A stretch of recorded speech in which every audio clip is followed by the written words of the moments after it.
আসসালামু আলাইকুম। আলহামদুলিল্লাহ ওয়াহদা ওয়াসসালাতু ওয়াসসালামু আলা মান লা নাবিয়্যা বাদা।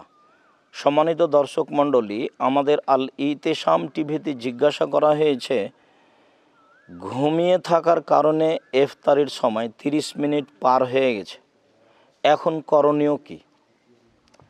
সম্মানিত দর্শক মণ্ডলী, মানুষ ঘুমিয়ে থাকার কারণে যদি তার সময় পার হয়ে যায় তাহলে কোনো সমস্যা নেই, কেননা ঘুম কারো আয়ত্তের ভিতরে নয়। আয়েশা রাদিয়াল্লাহু তাআলা আনহা বলেন, রাসূল সাল্লাল্লাহু আলাইহি ওয়াসাল্লাম বলেছেন, রফিয়াল কালাম আন সালাসা, 3 শ্রেণীর মানুষের উপর থেকে কলম বিধান উঠিয়ে নেওয়া হয়েছে।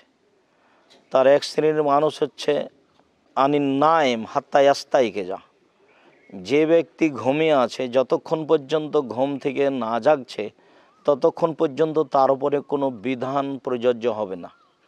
ঘুমিয়ে থাকার কারণে তার ঠিকমতো ইফতার করা সম্ভব হয়নি, 20 মিনিট বা 30 মিনিট দেরি হয়ে গেছে, 2 ঘন্টা দেরি হয়ে যাক, সেটা তার আয়াত্তের বাইরে।